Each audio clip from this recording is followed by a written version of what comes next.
Androany ka le fotoana miaravantsika rehetra indray ao anatin'ny fandaharana kiririaka amin'ity alatsinainy fahatelo amby roapolo ny volana febroary taona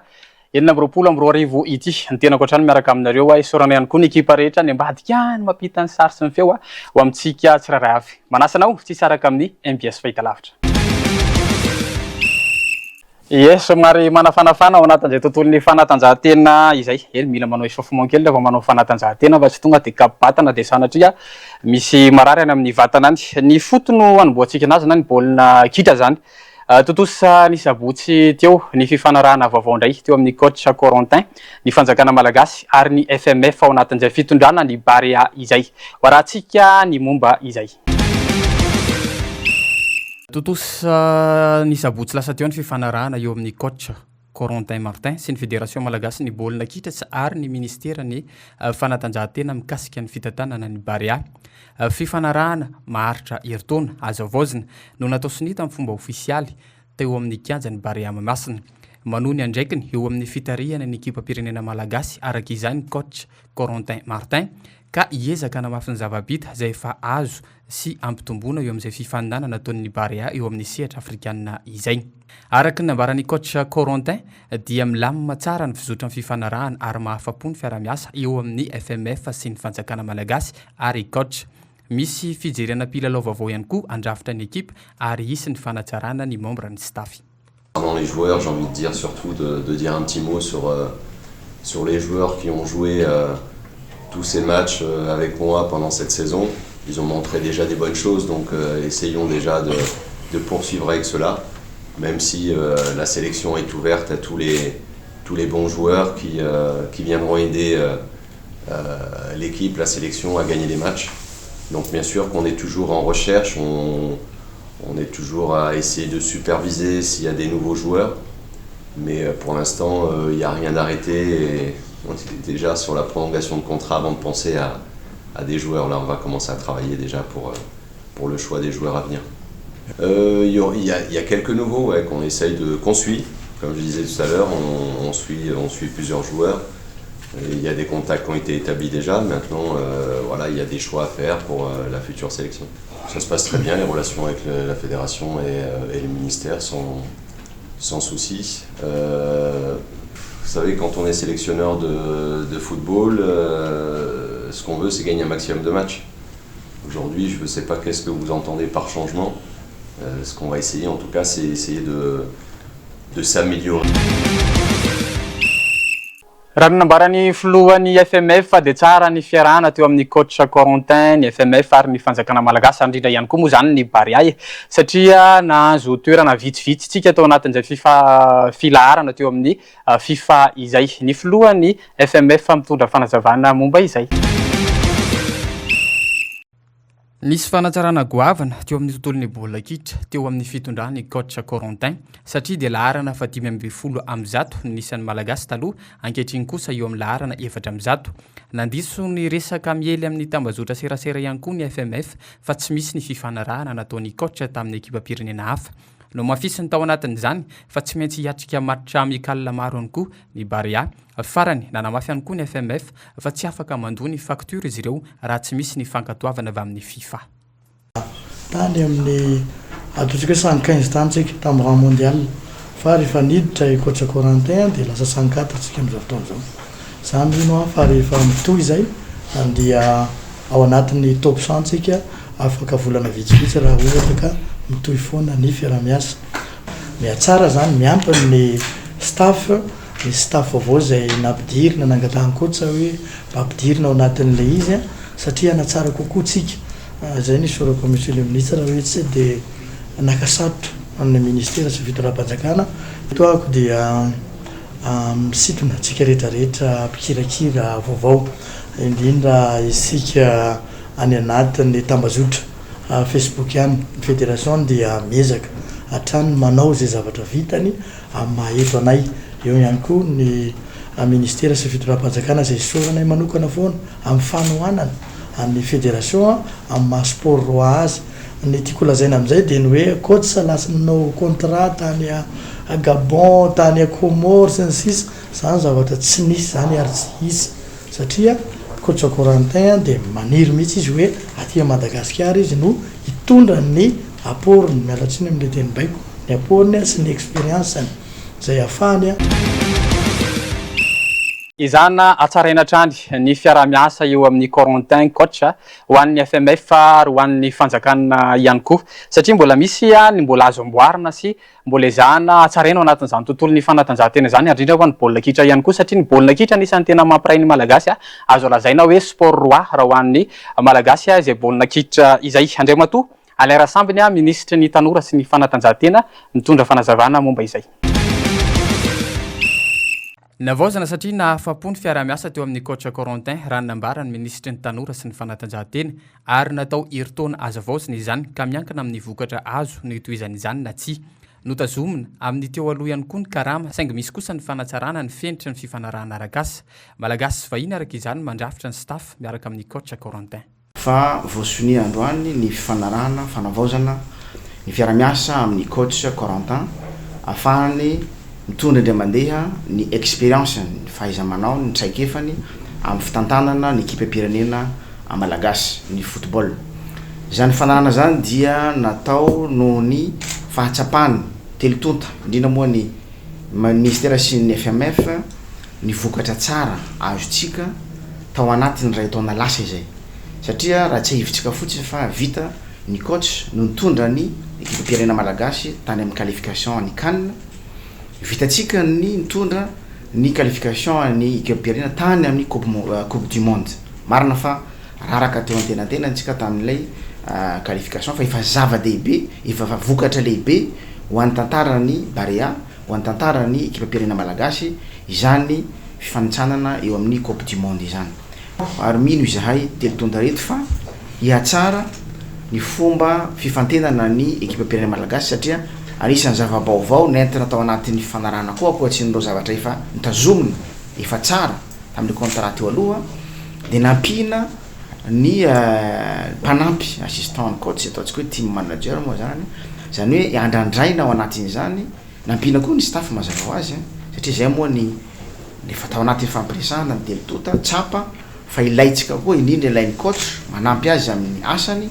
ny fanampina zay staff zay iara-miasa amin'izay satria miandrandra isika mba ahazo vokatra tsaratsara kokoa noho ny tamin'ny taona 4 sy ny taona 5 le zany tazomina ny karamazona fa misy indray zany ny zavatra vitsivitsy mamaritra fa arytegny tao hoe itsika mieritreritra zavatra tsara mazava ho azy tsy maintsy misy zavatra Ye vita reny ny baolina takana dia ndao indray baolina resi-tanana fa le lavalava zay anisan'ny tena be mpitia ihany koa dia ny rugby zany zay no resantsika ao anatin'ity vaovao ny fanatanjahantena manaraka ity tanteraka ihany koa zany ny top 12 isaky ny lady moa zany dia misy an'izay top 12 zay ny sabotsy misy ny top 20 ho anareo izay tia ny taranja lavalava zany dia ny amin'ny kianja maki andotam-pianakely ny tena hoe fotoana fanomezana ao anatin'izay tontolon'ny rugby izay na ny baolina lavalava izay mafy ny fiatrehana lalao hoy ny mpanazatra ny Uskara manazava toy izao.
Totosa somatsara teny amin'ny kianja ny andotam-penaka ny andro fahenina amin'ny fiadiana ho an'ny tompon-daka ny Madagasikara top 12 ary ny lamina tsara ny fizotry ny lalao rehetra araka ny nambara ny mpanazatra ny Uskara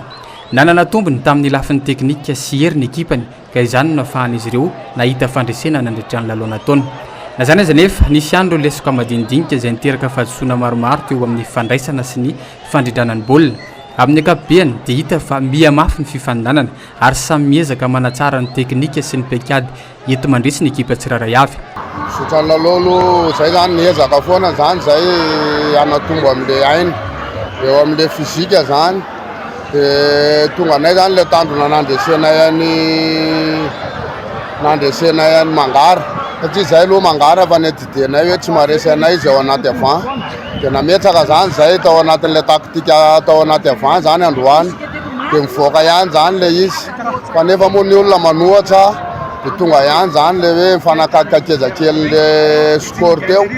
fa zay aloha fa niezaka hoe tsy maintsy andresy any Mangara zay lesoko hitanay ndray zany zao teo mbola mivavandray le bany zany tsy ampy le chauffement zany no teo le chauffement tsy ampy fa teo na tonga le anay mivavah kely fa le bandy aloha zany amin'ny forme tsara daholo izy ao anatin'izay tontolony baolina izay sy ny fitsarana sy mombomba ny eny ambonin'ny kianja eny moa dia tsy loha zany hoe somary mitongilana ampitsara tsy mifanaraka tamin'ny zavatra neritreretinay dia izay indrindra no tenenin'ny coach ny Mangara ao anatin'ity fanazavana ity hoe no le mpitsara kosa natonga ny vokatra somary lasa niova fa raha ny tena fahaizanay aloha dia mety tsy ohatran'io le vokatra zay le fanazavana entin'ny coach ny Mangara ao anatin'ity fanazavana manaraka ity ny laza kosa ny mpanazatra ny Mangara fa nisy fitotonganana teo amin'ny fitantanany mpitsara nandritra ny lalao ka izany ho izy no isan'ny nahatonga izao faharesena manoloana ny Oscar izao nambara fa nisy fanampahan-kevitra vitsivitsy tsy mifanaraka tamin'ny zava-nisy teny an-kianja izay nisy fiatraika amin'ny vatana teo amin'ny vokatra azon'izy ireo na zany aza nanamafy ihany koa fa nisy ihany koa ny lesoka nataon'izy ireo ka mila ovaina sy amafisana izany eo amin'ny lafin'ny teknika sy ny paikady ahafahana manatsara ny vokatra ho avy manaraka za moa zany tonga dia hiteniny ao am-poko mihitsy fa le arbitre gasy tena mandreraka satria tsy any regla tena manao zay tiany atao hoe tiany atao maresy dia io maresy satria tena mijery kosa ny rehetrarehetra e zay mijery rehetrarehetra angamba dia nahita fa ohatr'izay moa le izy efa ino ny vita resy zay nonona faharesena indray zay fa ny arbitre moa reny tena nanana herzika mihitsy zany zay raha hoe mba tsara tena normal ny arbitre fa raha mba manontany ianao mba aspekta kely hoe tsara ve le fitsaran'le arbitre fa tonga dia zay moa le izy zany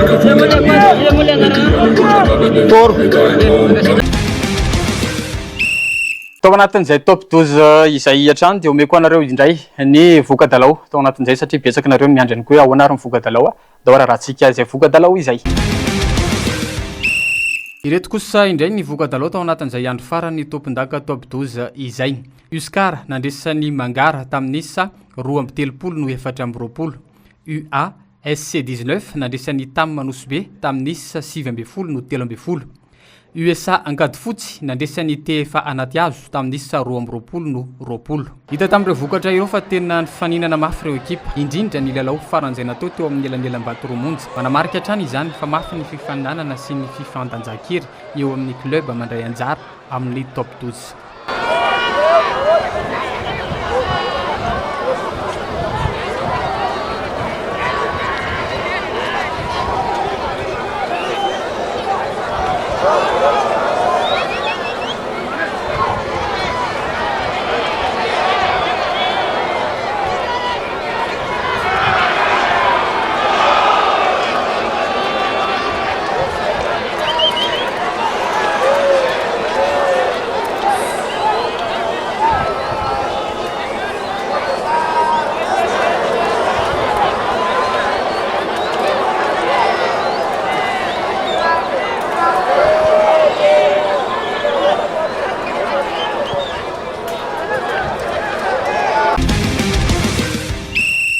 fa hijanona hatrany ao anatin'izay tontolony baolina lavalava izay tsika satria totosa sy ny sokafana tena amin'ny kianja Malakama zany omaly ny fanokafana ny fiadina ny tompon-daka ny section vaky ny adina mety misy tsy malala zany fa tonga avy any amin'ny kianja Malakama mena dia eninareo mahita eny ao anatin'ity fanadihadiana fo ihany ity ihany koa dia misy fanazavana ihany koa entina aminareo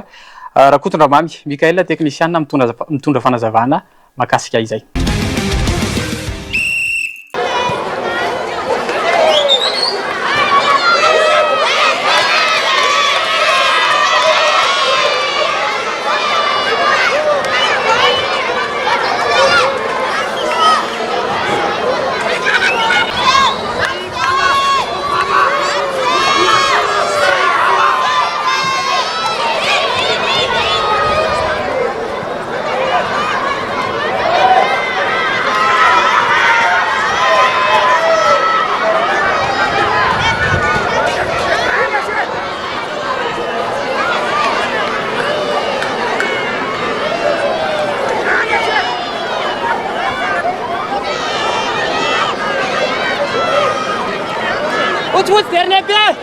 nanomboka ho malalahady teny amin'ny kianjany Malakavy manilalao fanokafana fiadina ny tompon-daka eo anivon'ny section vaky ny adina talohan'izany dia efa nisy ny lalao fitsapana no tanterahana tena toerana nahitana club maro nandray anjara tamin'izany ekipa valo no nifaninana nandritra n'io lalao fitsapana io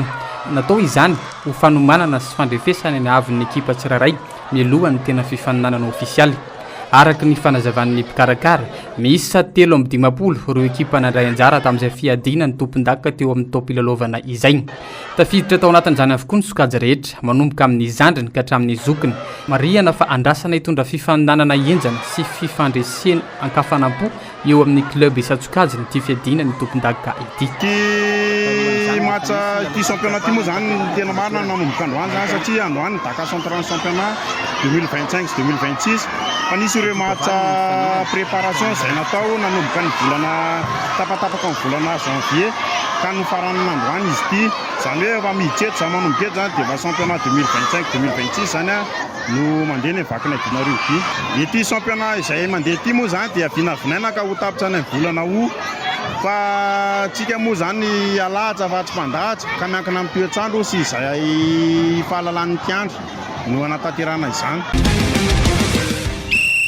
raha ny fahitan'ny rakoto-dramba Mikael ny zava-misy eto Madagasikara zany ao anatin'ny tontolon'ny sport indrindra fa ny rugby dia somary mbola misy foana ny fanatsarana ny lesoka tokony hatsaraina satria misy ohatra ny kianja tokony hikotrana amin'ny mpilalao ratsy na ihany koa hoe tsy misy mihitsy zany toerana izany dia sahirana ny mpilalao na ihany koa anatin'ny hoe tontolon'ny fotodrafitrasa amin'ny ankapobeny zany ihany koa dia anisany mbola manahirana ny mpilalao tsirairay avy ka izay indrindra no iatsony ny teknisianina momba an'izay hoe ndao mba asivo fiarametana fiarahana tolo-tanana ao anatin'izay tontolony lavalava izay mba hampiakarana ny leta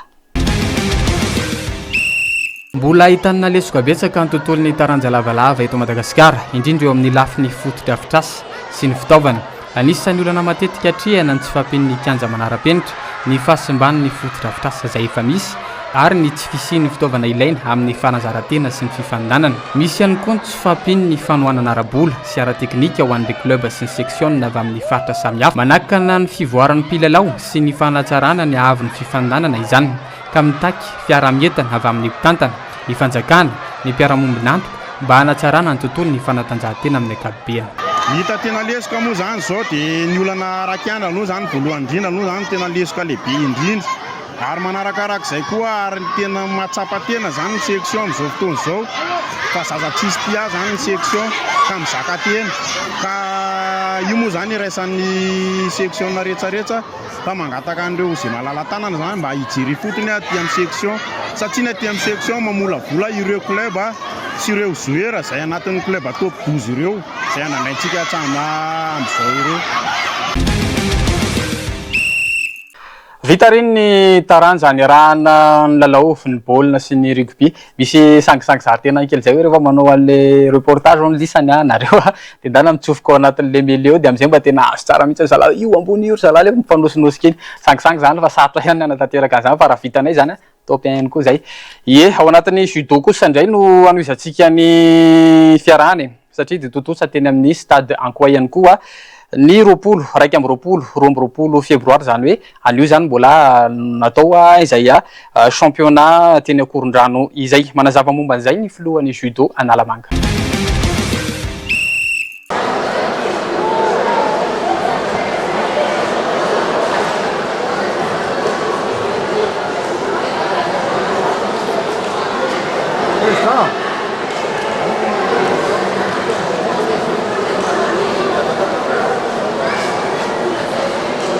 natao ny roapolo raiky amby roapolo roa amby roapolo febroary ny championnat Analamanga enina amby roapolo amby roa arivo maro ireo mpandray anjara tamin'izany miisa 17 ireo club efa-jato kosa ny mpikatroka ny tanjona amin'izany dia mba hahafany ankizy mizatra amin'ny compétition sy ny tournoi mba tsy ho tampoka amin'izy ireo rehefa tonga ny fotoana eo ihany koa ny fanomanana sahady ny amin'ny championnat de Madagascar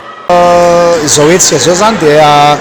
fifaninana championnat d'Analamanga 2026 nanomboka Omaly androany zany hoe ny roapolo ndraiky amby roapolo ary ny roa amby roapolo febroary dia izy ity ny avaka kely satria sambany eo amin'ny fifaninanana zany ny hoe nasina hatrany amin'ny prépoussin ka hatrany amin'ny vétéran sy ny kata dia zay nahatonga azy hoe lavalava kely ny fotoana nanatanterahana azy fito amby folo ny club mandray anjara dia ny mpikatroka zany zao a mahatratrany amin'ny 700 any mandray anjara tamin'ity championnat ty. Ny tanjona moa zany dia hoe amin'ny sport de combat ny judo dia ilaina foana ny fisian'ny compétition ahafahan'ny ankizy mivoatra na amin'ny lafiny teknika zany na amin'ny lafiny mizatra compétition dia ilaina foana zany. Dia zay ny tena antony anatanterahana azy a. Eo koa moa ny fiomanana ho amin'ny compétition nationale na ny championnat de Madagascar. Ny ligue analamanga moa mandritra ny 7 taona zao zany a dia manana an'ilay programme atao judo ray. Dia anatin'ny judo ray moa zany dia tena hoe ao mihitsy zay hoe judo 1 judo na hoe fampitoviana ny leta teknika eo amin'ny club eto Analamanga. Dia anisan'izany zany zao hetsika zao ao koa ny hoe judo iray dia hoe famerenana indray ilay fifankatiavana ilay hoe jitaka eo amin'ny judo zany ilay hoe prospérité bienfait mutuel zay hiaraka manatanteraka zavatra tsara. Dia indrindra koa moa zany hoe ao koa ny hoe fiverenana amin'ny voalohany dia hoe amin'ilay judo voalohany firen'ny mpamorona azy jigoropanao dia hoe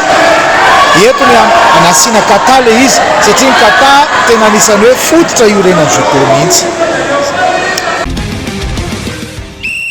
Raha ny leta kosa indray anatin'izay tontolon'ny judo izay dia hita fa tena metsara ary hita fa mivaingana ny vokatra ao anatin'izay tontolon'ny judo izay. Hatsaraina foana nefa ny vokatra ho hatrany ny nambarany filohan'ny judo Analamanga. Raha ny nambarany filohan'ny judo Analamanga kosa dia tsara ny leta raha ho an'ny teknika ka mbola marany koa ny fanatsarana tokony atao amin'izany indrindra ihany koa ny eo amin'ny entimanana. Anisany mahavelom-bolany koa ny fahatsapana fa efa misandratra ireo solofo sy dimby ao amin'izany taranja judo izany. Azo lazaina hoe tsara ny lenta teknika fa eo amin'ny eo amin'ilay tsy fahazarana miatrika aty eo zany no mahatonga antsika latsaka kely foana amin'ny zavatra rehetra. Eo koa moa zany ny entimanana amin'ny zavatra etanireny fa zay indrindra ny anaovantsika fifaninanana maro. Ligue Analamanga amin'ity taona ity dia hiezaka natanteraka fihetsika anankitelo fifaninanana telo ka eo zany hoe hizarana ao amin'izay compétition zay ny tena antony mba hahatonga antsika hatratra ilay fenitra international. Tena zavatra ngeza be tamin'ity Analamanga ity dia zao hoe tena nivoatra hoe miakatra ny relève amin'izao fotoana izao dia tena mahafinaritra sady mahavelom-boly mijery an'izany a. Dia vonona ny Ligue Analamanga hiatrika ny championnat national. Avy niaraka tamin'ny judo isika dia hiaraka indray ao anatin'ny tontolon'ny karaté, ao anatin'ny tontolon'ny aiady avokoa zany rehetrarehetra izany. Tsara aloha manamarika fa reny aiady reny izay nataontsika rehetra teto ihany koa dia fitaizana tena, fitaizana vatana ary indrindra ihany koa fiarovan-tena. Matetika ihany koa ny mpanao an'io fanatanjahantena dia miteny foana hoe ity ny tsy natao edivana fa natao iarovan-tena. Dia misy ihany koa sangisangy kely zay hoe ianareo ne raha mahay miady berana tsisy pilavanina ary moa zany atao inona ilay izy satria anatin'ny tournoir iny ilaina voninahitra ho ihany koa ny firenena dia rehefa manao zavatra dia atao tsara. Dia ho an'ny ray aman-dreny ihany koa anatin'izay tontolon'ny aiady ho an'ny ankizy izay ao ameo fitokisantena ny ankizy raha sanatria ny ankizy somary maly andaina dia somary atositosika kely izy eo ihany koa moa zany ny ratra somary tandremana kely satria raha sanatria misy an'izay dia lasa olana kely ho an'ilay ankizy zany. Na zany azy nefa atao foana ny fanatanjahantena na inona na inona. Totosa omaly 12 febroary 2024 ny fifiarabanina tratran'ny taona eo amin'ny sekoly karaté do izay tarihany Sensei Aurélien ao anatin'izay fifamparabanina izay. Manazava toy izao ary izy.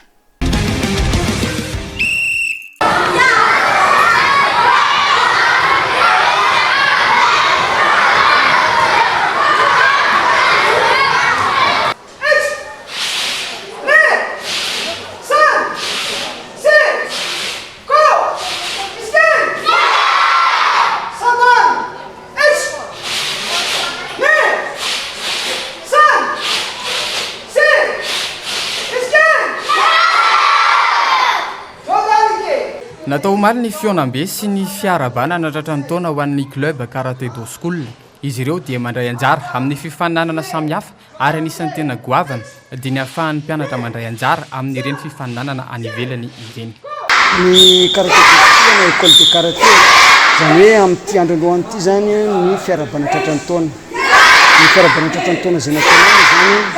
isa-taona dia mahazaka foana satria ny fampivondronana ireo club maro samihafa zany aloany dia manana certain fiazy ary mandeha anjara misehatra ny activité au niveau zany hoe manana organisation manokana zay manaraka an'izay any koa izay koa misy fifandraisana ihany koa zany hoe organisation internationale dia afaka mandeha anjara amin'izay sehatra fifaninana internationale zay manana vaovao ngezabe zany tsika misehatra karaté izay isy fifaninana natao ato karakarain'le ankizy dia misy ihany koa ny fandraisana vahiny zany hoe expert japonais siana ho avy eto Madagasikara manomboka amin'iny 14 avril iny. Ny karaté dia tsy mampianatra ayady fotsiny fa misehatra amin'ny fanabeazana na ara-batana na ara-tsainy ary indrindra ihany koa ahatonga ny olona olombaniny eo anivon'ny fiarahamonina no amafisany sensei Aurélien fa tsy natao hisetrasetraina ny karaté fa natao iarovatena ary ihany koa natao hanabeazana ilay mpianatra mba ahay sy hanaja ny fitsipika ny amin'izany. Karaté moa amin'ny sehatra mampanabeazana zay dia hoe fitaizana ara-batana ara-tsaina ary ny taizana ao anatin'izany na olombelona dia ny vatana dia ao anatin'izay ihany koa izay école de karaté miavaka satria mamolavolana ankizy olombanina. Marina fa tsy araka ny eritreretintsika anazy hoe karaté ny karaté dia fitaizana ara-batana ara-tsaina ary nanay ny filozofia anay tsy mampianatra ny ankizy amin'izany hoe tontolo mamolavolana ankizy amin'izany hoe hady zany fa mamolavolana ankizy araka ny efa voalazako teo hoe mba olovanina aorina kely ny andro hiakina ny fiarahamonina sy ny fianakaviana. Nareo ve mahay milomano? Za aloha zany tsy dia mahay satria rehefa misy an'ilay fiarahana ireny hoe eny amin'ny piscine sy ny sisa dia rehefa mikopakopaka fotsiny tongotra eo amin'ny sisiny eo eny ilaina ny taranja lomano satria misy tombony lehibe eo anatin'ny fahasalamana mampalava ihany koa zany taranja lomano zany ary ankoatran'izay ihany koa ny olona mahay milomano dia mahita tombony foana mihoatra ny olona tsy mahay milomano. Raha ny filazan'ny tolo dia hoe ny olona mahay milomano any. Eo amin'ny sehatry ny lomano dia betsaka ireo sekoly mampianatra izany eto amintsika. Ny olana nefa dia mampianatra ny fahaizana milomano fotsiny ireo mpampianatra fa tsy mampianatra ireo fietsika famonjena raha sanatria ka misy ny loza mitranga. Nanamafy Valsoa fa tsy azo atao mihitsy ny tonga dia mitsoraka ao anaty rano manavitra olona raha sanatria ka misy ny loza so sanatria ka ilay manavitra indray no hiaran'ny loza. Amin'ny fampianarana lomano dia amin'ny fampandraisana andraikitra ny tsirairay ao anatin'ny tontolon'ny lomano izany hoe tsy mijanona eo amin'ny fampianarana fa amina resaka sensibilisation zany amin'ny tokony ho fantatra rehetra mahakasika ny tontolon'ny natation, ny bassin, ny ataontsika hoe ny cadre légal ao anatin'izay resaka natation izay. Ie, ny mahasamihafa anazy dia ny natation ny école na ny académie zany dia ankoatran'ny mampianatra milomano zany hoe iny tena ataontsika hoe ray ampafolo ny fabetabe ny zavatra ianarana ao anatiny mahafantatra ny tokony atao ao anatina encadrement anatina bassin zany hoe ny toerana anankiray tokony surveillant de baignade ny toerana anankiray tokony isy an'ireny pictogramme karazany maro reny ianticipentsika ny accident de travail. Ny olona anankiray misehatra ao anatin'ny tontolo lomano dia tokony ahay anao ny geste de premier secours ary tokony hianatra an'izany mihitsiny. Ny olona anankiray tokony tsy hoe mijanona eo amin'ny mahay milomano fa mahay ataontsika hoe manao geste de réanimation na manavitra olona ihany koa. Izay zany mahasamihafa anazy amin'ny cours tsotra sy ny hoe akademia zany dia ny fampianarana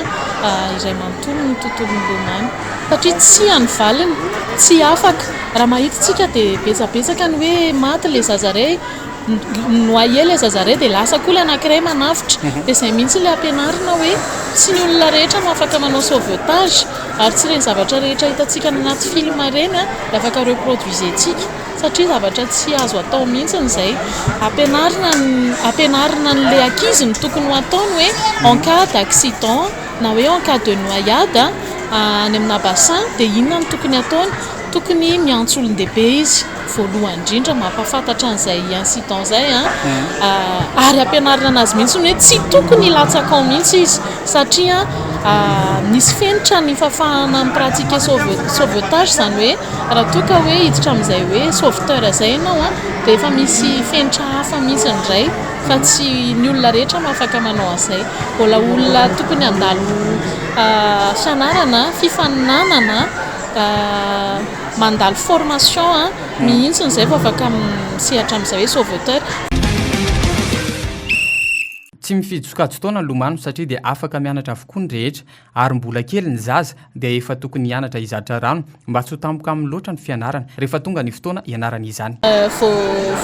Vao manomboka 3 volana dia efa afaka manao bébé nageur. Ao anatina encadrement no ahafahana manao an'izany a, mila personnel qualifié. Manomboka 2 taona eo a dia afaka manao ny programme FMA na ny hoe familiarisation au milieu aquatique. Eo zany tsika mbola tsy mianatra fa manao activité ludique, mianatra tsy matahotra rano a, mifanerasera amin'ny tontolo anaty rano zany mba tsy hatahotra rano, manao ny immersion sy ny zavatra rehetra tokony atao anaty rano. Manomboka eo amin'ny 7 taona kosa raha ho anay fa 9 sy ny 7 taona manomboka ny apprentissage, zany hoe eo le mianatra milomano a, manao ny ataontsika hoe